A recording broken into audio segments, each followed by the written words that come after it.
मेरी चाहत तो है प्यार। This is Sanjay sir and I welcome you all on my channel SSB English Group. Friends, today in this tutorial I am going to teach you about common errors. So friends, जैसा कि आप जानते हैं कि English का सबसे important topic या एक मोस्ट इम्पोर्टेंट टॉपिक है कॉमन एरर्स। चाहे एयरफोर्स हो, एसएससी हो, नेवी हो, एसएसआर हो, बैंक हो, किसी भी एग्जामिनेशंस में इंग्लिश का यह एक बहुत ही पसंदीदा और मोस्ट इम्पोर्टेंट टॉपिक है जिसको हर कोई हल करना चाहता है, सॉल्व करना चाहता है। और नो डाउट कि किसी भी एग्जामिनेशंस में इसकी संख्या चाहे प्री हो या मेंस मिनिमम 2-3 अधिकतम 10 तक होती है। तो इससे ही आप अंदाजा लगा सकते हैं कि यह कितना ही इंपॉर्टेंट टॉपिक है। सबसे पहले जानते हैं कॉमन एरर होता क्या है। दोस्तों देखिए, कॉमन एरर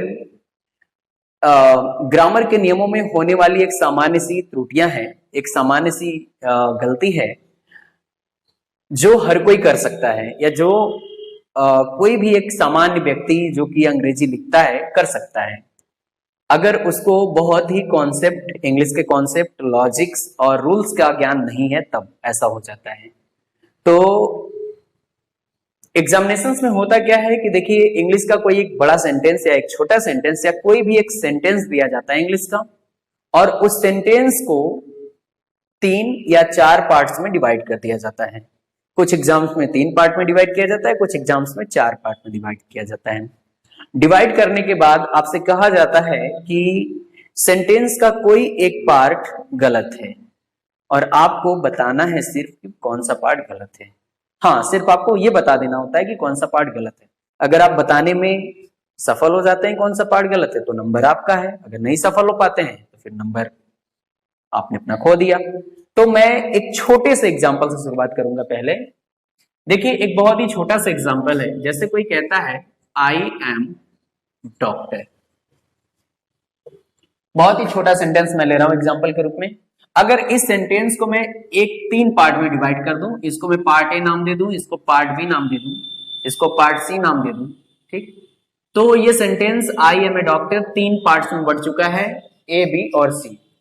ठीक, अब मैं आपसे कहता हूं कि आपको एक काम करना है कि आई एम डॉक्टर को आपको बताना है सही या गलत है। ठीक है, तो आप जब भी इस तरह का गलती छाटिएगा तो आपको ध्यान में रखना है कि कभी भी केवल एक पार्ट को लेकर के एक्साइटेड या इरिटेटेड मत होइएगा। आप पूरे पार्ट को एक साथ पढ़िएगा, 2 से 3 बार पहले रीड करिए उसको, फिर रीड करने के बाद तब लॉजिकल देखिए कि आखिर कहाँ कोई मिस हो रहा है, कहाँ कुछ एक्स्ट्रा आया है, कहाँ कुछ गलत लगा है। इस तरह की बातें हो सकती हैं। ठीक है, और इसमें एक चीज और आता है, एक चौथा पार्ट होता है जिसको कहा जाता है नो एरर। जब यहां से यहां तक में यानी पूरे सेंटेंस में कहीं कोई गलती नहीं होती है तब आपको चौथा पार्ट चुनना होता है नो एरर, यानी कोई त्रुटि नहीं है। तब आपको 4th पार्ट चुनना होता है डी पार्ट, कोई त्रुटि नहीं। लेकिन अगर आपको यहां से यहां तक में अगर कोई कमी, कोई गलती मिल जाती है, कोई ग्रामर के नियम में या लॉजिकल कोई गलती मिल जाती है तो उसे ही आप एरर बता देते हैं, वही आपका आंसर होता है। तो जैसे यहाँ पे आई एम डॉक्टर, तो आप जनरली जानते हैं कि जो नाउन होते हैं प्रायः नाउन के साथ हम कोई आर्टिकल यूज करते हैं। ठीक, तो आप जब भी बोलिए तो आई एम ए डॉक्टर बोलिए, आई एम ए टीचर बोलिए, आई एम ए बॉय बोलिए, सी इज अ गर्ल बोलिए। अगर आप ए लगाकर नहीं बोलते हैं तो वो सेंटेंस रॉन्ग होता है। तो दोस्तों बी केयरफुल। ठीक, तो यहां पर पार्ट सी रॉन्ग है। ठीक है, तो इसे ही हम लोग कॉमन एरर्स कहा जाता है। अब ये जो कॉमन एरर्स होता है दोस्तों, ये भी 3 प्रकार का होता है। कितने प्रकार का? 3 प्रकार का। आइए हम आपको बताते हैं वो कौन कौन से हैं।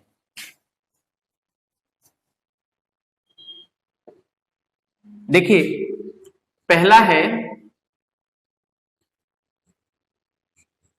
Error of addition, error of addition, या फिर इसको आप एडिटिंग एरर भी कह सकते हैं। एडिटिंग एरर, इसमें क्या होता है एडिटिंग एरर में? जब हम कोई सेंटेंस लिख रहे होते हैं तो जानकारी के अभाव के कारण या फिर हम हिंदी का पूरा पूरा सेंस देने के चक्कर में गलती कर जाते हैं, जिसे हम एडिटिंग एरर कहते हैं। मैं आपको एक बहुत ही छोटा सा एग्जांपल लेके समझाता हूं। जैसे मैं कहता हूं कि वह कल ही बनारस आया है, he has come to Varanasi yesterday। अब देखिए दोस्तों, मैंने क्या कहा, मैंने कहा वह कल ही बनारस आया है, वह कल ही बनारस आया है, मैंने है कह दिया, आया है। इसीलिए हमने उसका पूरा सेंस देने के लिए कि आया है तो हैज कम, और कल का सेंस देने के लिए यस्टरडे लगा दिया, ठीक। लेकिन क्या यह सेंटेंस लॉजिकली या कॉन्सेप्चुअली करेक्ट है? देखिए, अगर आप बात करें यस्टरडे की, तो जहां यस्टरडे लग जाता है वहां पास्ट का सेंस आता है, राइट। जहां यस्टरडे लग जाता है वहां पास्ट का सेंस आता है। तो जब पास्ट का सेंस आया तो हैज कम हम नहीं कह सकते हैं, हैज कम हम नहीं कह सकते हैं। तो ऐसे सेंटेंस को हमें क्या कहना पड़ेगा? ही केम टू वाराणसी यस्टरडे। अब आपको एक बात क्लियर हो रही होगी कि एडिटिंग या एरर ऑफ एडिशन इसे ही कहते हैं, यानी लिखते समय कुछ गलतियां हमसे हो जाती हैं, जो या तो ग्रामर के नॉलेज की कमी के कारण हो सकता है, या कॉन्सेप्ट क्लियर न होने के कारण हो सकता है, या फिर हम हिंदी का पूरा अर्थ देना चाहते हैं। तो ऐसे में जो गलतियां हो जाती हैं उन्हें एरर ऑफ एडिशन या एडिटिंग एरर कहते हैं। ये पहला प्रकार था। अब मैं आपको इसका दूसरा प्रकार बता रहा हूं।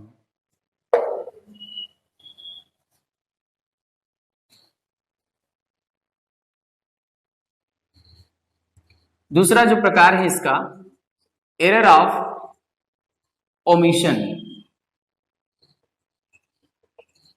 एरर ऑफ ओमिशन, ओमिशन का मतलब क्या होता है? देखिए, लोप होना।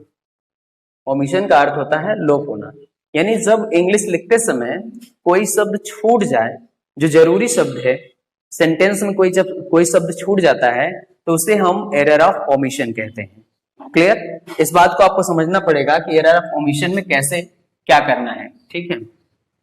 एक सिंपल सा सेंटेंस लेते हैं उसी तरीके से, ही हैज कम वाराणसी।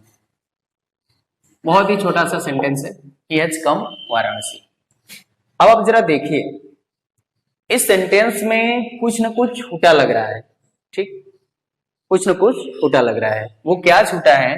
जब आप कहीं आते या जाते हैं तो आप आने या जाने के पीछे कोई ना कोई प्रीपोजिशन ऐड करते हैं, जैसे यहाँ पे टू।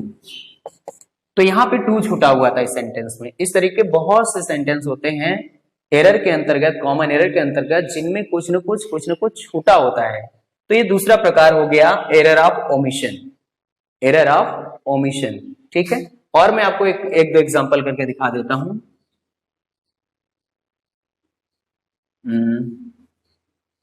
सी लिव्स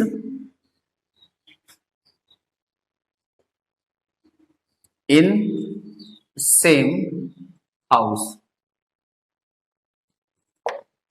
अब जरा देखिए इस सेंटेंस को, she lives in same house. हम कहना चाहते हैं वह उसी घर में रहती है, ठीक। तो नॉर्मल तौर पर आप सभी को पता है फ्रेंड्स कि ये जो सेम है इसके साथ हम हमेशा द का यूज करते हैं, ठीक। तो अगर इस सेंटेंस में द छूट गया तो इसे हम एरर ऑफ ओमिशन कहेंगे, यानी लिखते समय हमने कुछ छोड़ दिया, हमसे कुछ छूट गया। तो ऐसे गलतियों को हम एरर ऑफ ओमिशन कहते हैं। ये दूसरा टाइप था। अब इसका हम तीसरा टाइप आपको बताते थे। सबसे इंपॉर्टेंट है तीसरा,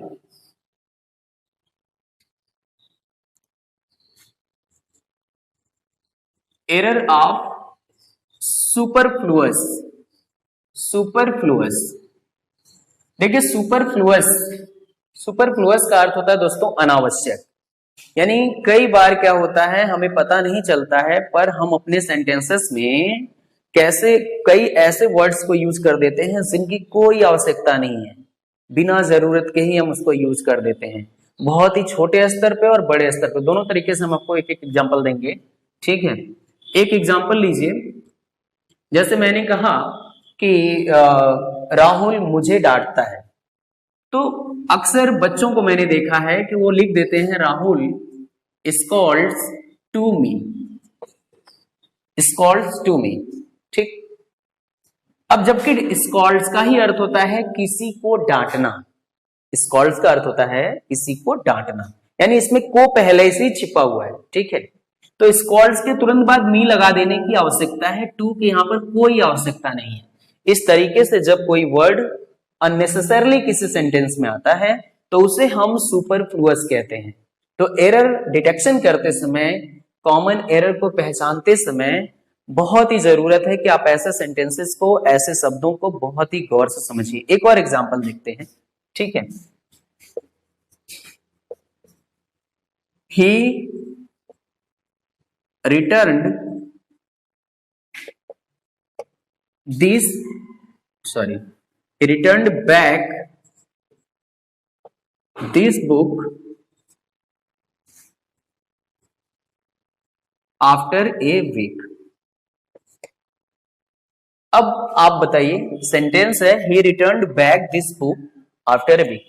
जब रिटर्न का पहले से ही सेंस होता है वापस लाना, वापस करना, वापस आना, वापस लाना, ये सारा सेंस होता है इसमें, ठीक है।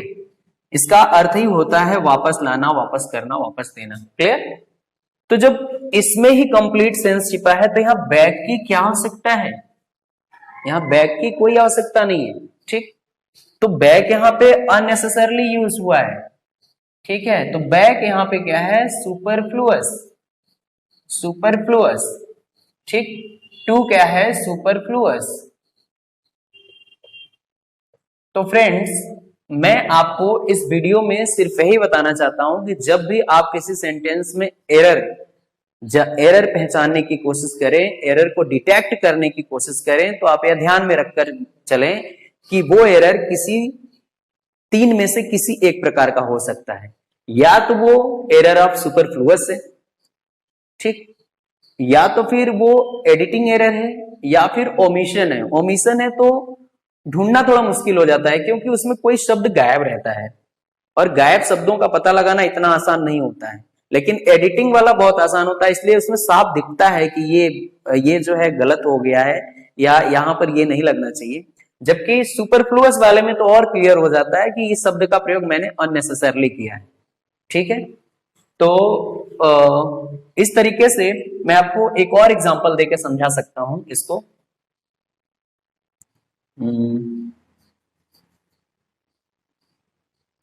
The number of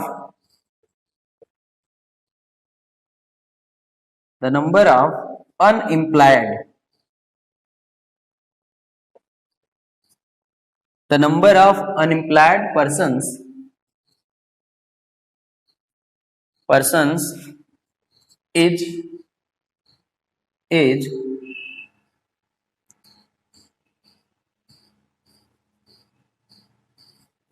more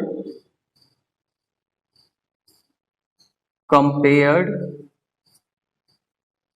to than ever before। अब जरा देखिए, ये सेंटेंस है कि the number of unemployed persons is more compare to than ever before. अगर हम बात करें रियल में तो हम जानते हैं कि मोर और देन एक साथ यूज होता है, और मोर देन का अर्थ होता है तुलना करना या आवश्यकता से अधिक होना, ठीक है।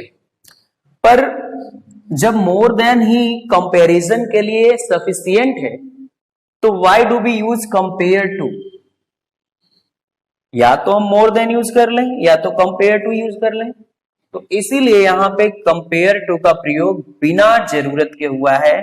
तो इस सेंटेंस में कंपेयर टू अननेसेसरली यूज हुआ है, इसीलिए इसको सुपरफ्लुअस एक्सप्रेशन कहा जाएगा या सुपरफ्लुअस एरर कहा जाएगा। तो फ्रेंड्स, अब मैं आपको पूरी तरह से बता चुका हूं कि किसी भी सेंटेंस में जो कॉमन एरर होते हैं वो 3 प्रकार के हो सकते हैं। तो प्लीज अब मैं आपको आगे से अगले दिन से मैं एक एक चैप्टर पर कॉमन एरर पढ़ाऊंगा, तो वहां पर देखा जाएगा कि कौन सा एरर आ रहा है। तो थैंक यू दोस्तों, प्लीज देखते रहिए मेरा channel SSB English group and please subscribe, please like and please share. Thank you.